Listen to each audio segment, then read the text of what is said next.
तो इंडिया और south Africa के बीच आज फाइनल ओडीआई मुकाबला खेला जाएगा। 1-1 से श्रृंखला बराबर है, तो थ्रिलर मुकाबला भी है और खेला जाएगा हमारी राजधानी यानी कि प्यारी वाली दिल्ली में। अब बात यह है यहां पर कि अंतरराष्ट्रीय मुकाबला ये भारतीय टीम का आखिरी मैच होगा T20 वर्ल्ड कप 2022 के इंडिया वर्सेस पाक काउंटर के पहले, the biggest rivalry of all time के पहले ये आखिरी अंतरराष्ट्रीय मैच है। तो ऐसे में बहुत सुनहरा आपके लिए मौका है, एक और अपॉर्चुनिटी है ताबड़तोड़ फैंटेसी क्रिकेट में आज धमाल कमाल मचाने के लिए, और उसी के लिए हम आपके साथ जुड़े भी हैं, आपके समक्ष आए हैं, ताबड़तोड़ टीम देकर जाएंगे। अब दूसरे ओडीआई मुकाबले में हमने उतना बेहतर नहीं किया। देखिए यहां पर ना पारदर्शिता नहीं होगी तो कोई मतलब नहीं है, जो है वो आपके सामने है। जी हां, नहीं हुआ कोई बात नहीं है, पर आपको पता है it's all a part and parcel of the game. लेकिन तीसरे ओडीआई में ना आज कम बैक भी करना है, क्योंकि वो जो चोट लगी है ना, घायल शेर ना थोड़ा सा ज्यादा वार कर जाता है, और इसीलिए उस चोट को मिटाने के लिए ना जो मतलब आगाज या फिर बीच भले सही नहीं गया हो,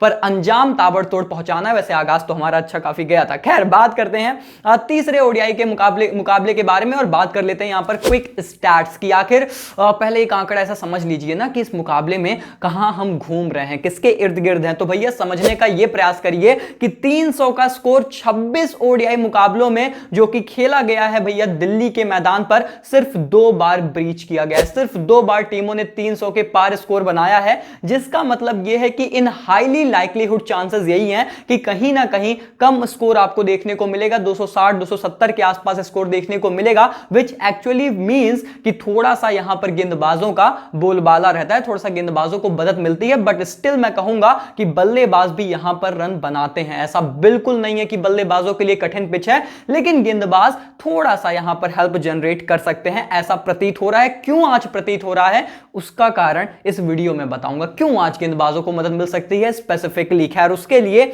आपको मौसम भी समझना पड़ेगा, वेदर उसमें बहुत बड़ा रोल प्ले करने वाला है दोस्त, क्योंकि लगातार पिछले लगभग 1 हफ्ते से अगर आप राजधानी का मौसम उठाकर देखेंगे तो धीरे तेज बारिश लगातार हो रही है, और इस वजह से अभी की जो हमारे पास ये लाइव आप पिक्चर्स देख सकते हैं जो कुछ घंटे पहले आई हैं, जहां पर लगातार काम चल रहा है अरुण जेटली स्टेडियम में, और वहां पर पिचेस पर कवर्स लगे हुए हैं, सुखाया जा रहा है। तो ऐसे में बारिश के अनुमान आज भी हैं, और कितने हैं उसको समझिए। 40% चांसेस ऑफ रेन है, सुबह सुबह मॉर्निंग के आसपास बारिश हो सकती है, और उसके बाद जैसे जैसे आप गेम टाइम की तरफ आगे बढ़ोगे ना कहीं चांसेस कम हो रहे हैं, यही एक पॉजिटिव है। शुरुआत में जब मैच टाइम है लगभग 1:30 के आसपास, तो बारिश के एक बार फिर से 30 से 40-50% अनुमान है, लेकिन फिर आप जैसे जैसे दिन में आगे बढ़ोगे, शाम ढलेगी, वैसे वैसे बारिश के अनुमान कम हो रहे हैं। तो शुरुआत में डिले हो सकता है, और अगर शुरुआत में बारिश होती है, फॉरकास्ट कंडीशंस होती हैं, हवाएं चलती हैं, तो आपको पता है पेसर्स को यहां पर मदद प्राप्त हो सकती है। और फिर हम बात कर लेते हैं पिच रिपोर्ट के बारे में, समझते हैं थोड़ा पिच को कि आखिर कैसी नजर आ रही है दिल्ली की ये पिच भैया, कोटला स्टेडियम।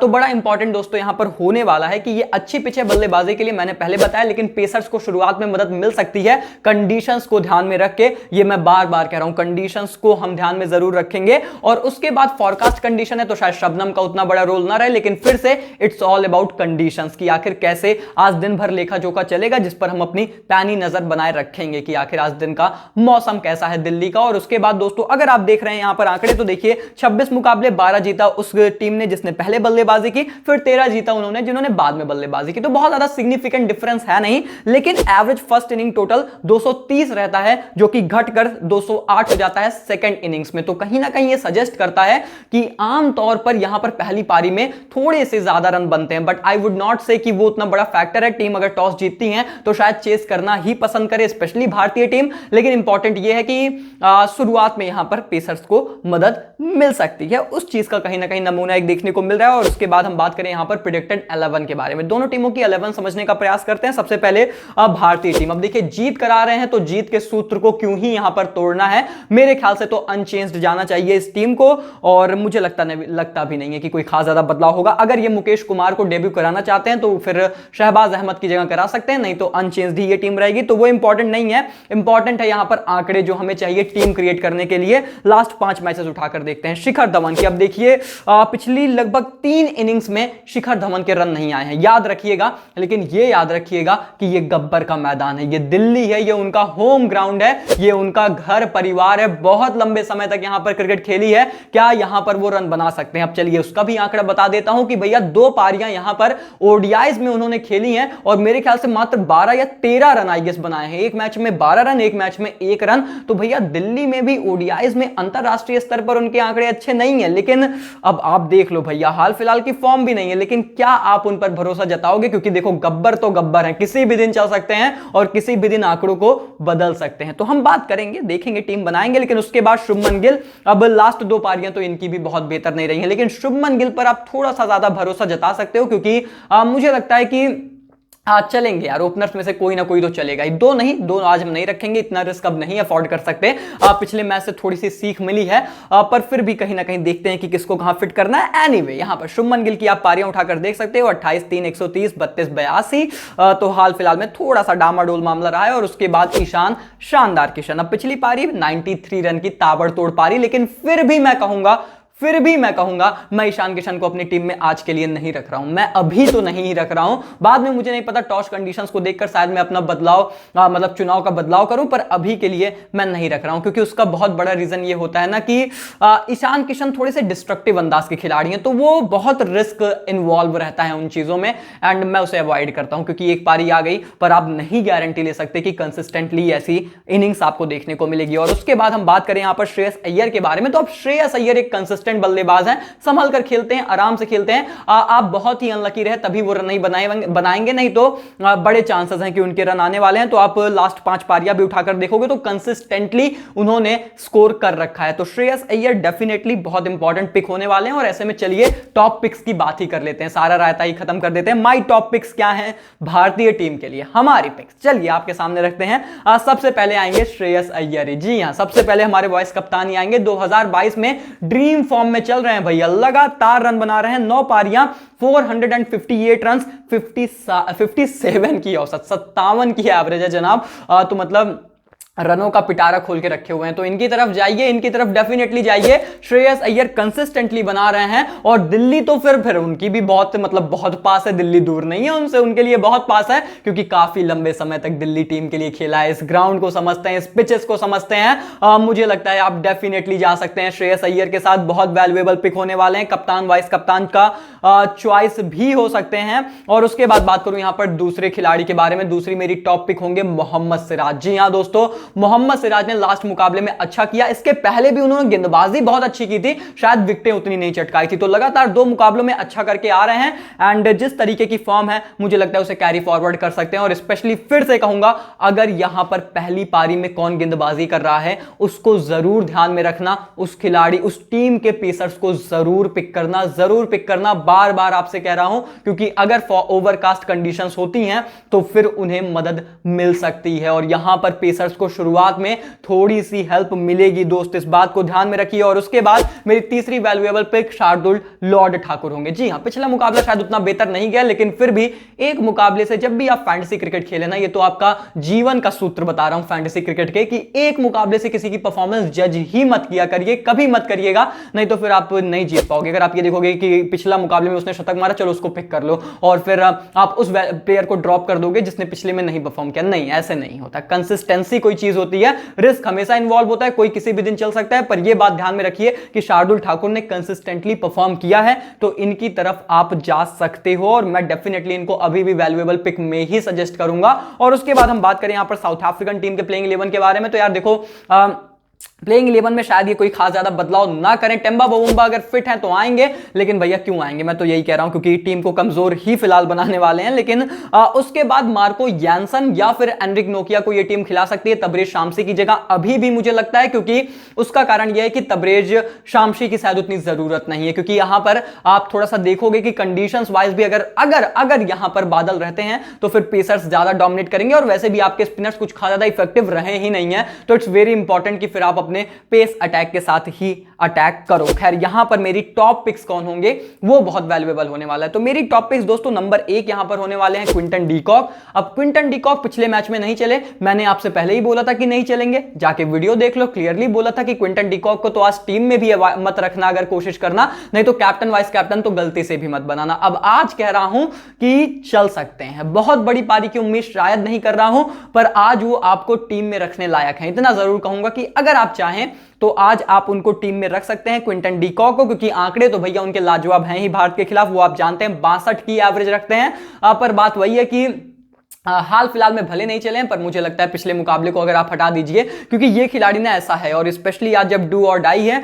आप उम्मीद कर सकते हो क्विंटन डी कॉक से, बिल्कुल कर सकते हो। मैं कहूंगा रखिए भैया रखिए। और उसके बाद मैं तो जा रहा हूं एक और विकेट कीपर हेनरिक क्लासन के भी साथ। अब क्लासन ने ना बहुत क्लास वाली पारियां खेली हैं भारत के खिलाफ, स्पेशली 53 की औसत रखते हैं ओडीआई में, 6 पारियों में 214 रन बनाकर खेल रहे हैं, लगातार पिछले 2 मुकाबलों में अच्छा किया है। तो आप उम्मीद करते हैं कि इस मुकाबले में भी अच्छा करेंगे। तो विकेट कीपर कहीं ना कहीं आज वैल्यूएबल पिक होने वाले हैं। हेनरिक क्लासन की भी तरफ आप जा सकते हो। अगर डिकॉक को नहीं भी पिक कर रहे हो तो भी मैं कहूंगा क्लासन की तरफ जरूर जाना। और उसके बाद मेरी तीसरी वैल्यूएबल पिक एक और पेसर की तरफ मैं जा रहा हूं दोनों ही टीमों में। एक तरफ वहां पर सिराज को लिया, इधर ले रहा हूं कगिसो रबाडा को। तो पेस अटैक आज मेरे लिए इंपॉर्टेंट रहने वाला है।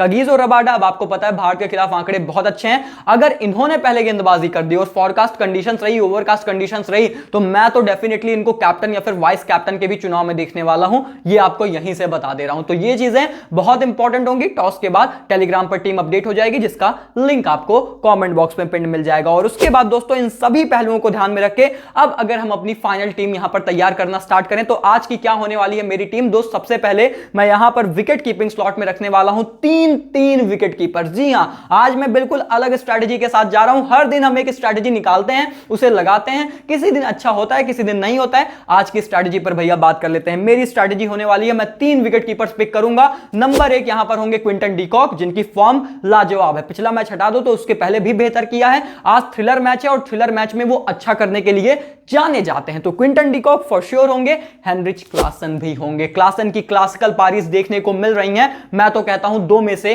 किसी एक को जरूर पिक करना, डी कॉक या फिर क्लासन में से किसी एक को तो 100% पिक करना। और उसके बाद तीसरी मेरी विकेट कीपिंग स्लॉट में संजू बाबा भी रहेंगे। संजू सैमसन को भी मैं पिक कर रहा हूं, और इसलिए पिक कर रहा हूं क्योंकि इनको भी बल्लेबाजी मिली तो ये कंसिस्टेंटली परफॉर्म कर रहे हैं और कुछ हिटिंग भी करके दे सकते हैं आपको, तो जिसके मतलब पॉइंट्स आपको थोड़े से और ऐड ऑन होकर मिलते हैं। इसलिए संजू बाबा विकेट कीपर भी हैं टीम के, तो फिर आपको ग्लव वर्क से भी थोड़े से पॉइंट्स मिलेंगे। तो थोड़ा सा यहां पर आप दिमाग से चलेंगे। और एंड देन हम बात करें बल्लेबाजी की, तो यहां पर मैं थोड़ा सा कंजर्वेटिव अप्रोच जरूर रखूंगा। उसका रीजन आपको पता है कि यार दोनों टीमों के बल्लेबाज ना बड़े अनप्रिडिक्टेबल हैं, स्पेशली जब हम शुभमन और शिखर से इतनी अच्छी पारियों की उम्मीद कर रहे हैं पर नहीं आ रही है पारी, तो मैं थोड़ा सा कंजर्वेटिव हो जाता हूं। मैं क्या करूंगा आज, मैं आज जाऊंगा डेविड मिलर के साथ, क्योंकि वो बहुत कंसिस्टेंट हैं, लगातार परफॉर्म कर रहे हैं। एंड देन फिर मैं जाऊंगा श्रेयस अय्यर के साथ, और श्रेयस अय्यर इंपॉर्टेंट पिक होने वाले हैं। शिखर, बेफिकर धवन, मैं इनके साथ भी जा रहा हूं। आप चाहें तो बिल्कुल शुभमन गिल की तरफ देख सकते हैं। मैं टॉस के बाद डिसाइड करूंगा कि मुझे फाइनली किसको पिक करना है, या फिर शिखर या फिर शुभमन।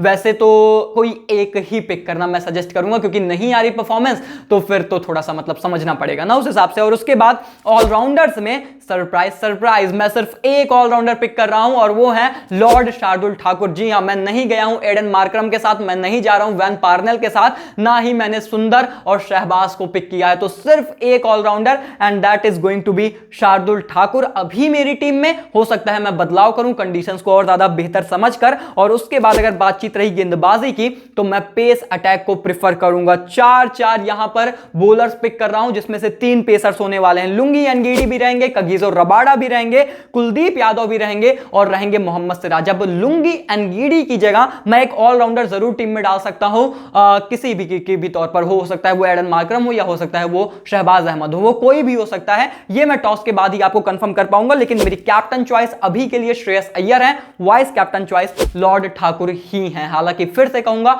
अगर साउथ अफ्रीका पहले गेंदबाजी करती है तो मैं रबाडा की भी तरफ एटलीस्ट वाइस कैप्टन के विकल्प में जरूर उन्हें कंसीडर करने वाला हूं। तो ये सारी चीजें आप ध्यान में रखें। और उसके बाद दोस्तों अब हम बात करें हमारी फन प्रेडिक्शंस के बारे में, 3 प्रेडिक्शंस के बारे में। तो भैया हाल फिलहाल में 75% हमारा आंकड़ा है, अच्छा चल रहा है। मतलब पिछले मुकाबले में हमारी 1 गलत हुई थी, 2 तो सही हुई थी। और जाने मन मलान पे हमने बोला है कि बिग इनिंग आने वाली है, लेकिन देखते हैं कि क्या आज पहले मौका तो मिले, वो बड़ी बात है। खैर छोड़ो, अभी की प्रेडिक्शंस की बात कर लेते हैं। तो बैटिंग फर्स्ट मुझे लगता है जो भी टीम बल्लेबाजी करेगी ना, वो अपना पहला विकेट 6 ओवर के भीतर लूज कर जाएंगे, ऐसा मेरा मानना है। क्योंकि फिर से कारण मैंने सारे आपको बता रखे हैं। और उसके बाद मेरी दूसरी प्रेडिक्शन ये है कि एक साउथ अफ्रीका का विकेट कीपर तो 50+ बनाएगा ही बनाएगा, चाहे फिर क्विंटन डी कॉक हो या फिर हेनरिक क्लासन हो। इसीलिए कह रहा हूं दोनों को रखो, या फिर दोनों में से किसी एक को रखो। और उसके बाद मेरी तीसरी प्रेडिक्शन ये होने वाली है दोस्तों कि जो पेसर्स हैं वो कहीं ना कहीं आज हमारी मोस्ट वैल्यूएबल पिक होंगे। फिर चाहे वो कगिसो रबाडा होंगे, चाहे लुंगी एनगीडी, चाहे मोहम्मद सिराज, चाहे शार्दुल ठाकुर, वो भी पेस अटैक में ही आप उनको समझिए। ये बहुत इंपॉर्टेंट प्लेयर्स हैं और इन पर आज निगरानी और नजरें बनाइएगा। तो ऐसे में दोस्तों ये रही आज की हमारी पूरी फैंटेसी टीम और साथ ही साथ हमारी प्रेडिक्शंस, पूरा इस मुकाबले का लेखा जोखा। बाकी टेलीग्राम चैनल जरूर ज्वाइन करो क्योंकि वहीं पर अपडेटेड टीम आएगी, नहीं तो फिर आप फाइनल टीम नहीं देखोगे तो फिर आपके लिए दिक्कतें हैं भैया। और मत करिए, आखिरी मौका है, जुड़ जाइए क्योंकि इसके बाद तो वर्ल्ड कप कवर करना है, वहां पर तूफान लाएंगे, रोर मचाएंगे, शोर मचाएंगे। तो ऐसे में फटाफट से जुड़िए। बाकी सब कुछ यहां पे शेयर कर दिया। आई होप आप लोग को पूरी वीडियो पसंद आई हो। लाइक करिए, सब्सक्राइब करिए, अपने दोस्तों के साथ शेयर करिए। मिलते हैं बहुत जल्द, तब तक के लिए take care, good bye, thank you so much.